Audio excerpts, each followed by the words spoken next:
c'est des périodes qu'on a vues sur le plan historique assez succinctement. Mais ces versets viennent apporter un éclairage nouveau, en fait, qui est important, je pense, par rapport à la période que vit le prophète à ce moment-là, qui est une période où il subit beaucoup d'attaques, beaucoup de pression. Et c'est une période qui nous parle, parce qu'on vit aussi beaucoup d'attaques, beaucoup de pression, mais au-delà des attaques et des pressions, il y a la posture qu'on adopte face aux défis qui se proposent à nous.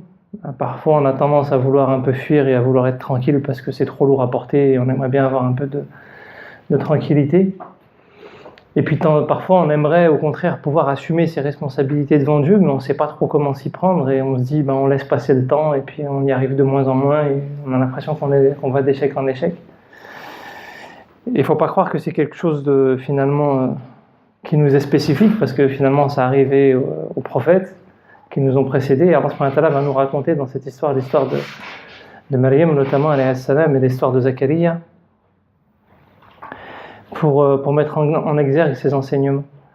Et ça va être très parlant pour les compagnons à ce moment-là, parce qu'ils vivent des moments de difficultés intenses, ils ne savent pas trop comment se comporter face à ces difficultés intenses. Et ce qu'Allah subhanahu wa ta'ala va leur rappeler, c'est un peu ce qu'on a vu dans Surat al-Fatiha, c'est-à-dire que c'est la posture intérieure qu'on a.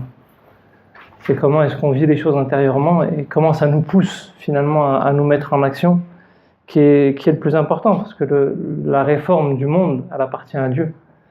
La réforme de l'ordre social, elle appartient à Dieu. Comment est-ce que nous, on se comporte par rapport à ça? Quelles sont nos intentions? Mais au-delà de nos intentions, quelles sont nos volontés? Comment est-ce qu'on veut se mettre en action? Vers quoi est-ce qu'on veut aller? C'est ça qui va être déterminant. Et le prophète, alayhi salatu wassalam, à ce moment-là, il vit beaucoup de pression, déjà lui-même. Et les compagnons en vivent aussi beaucoup. Et là, Allah subhanahu wa ta'ala vient lui réciter lui révèle les versets de Surat Maryam,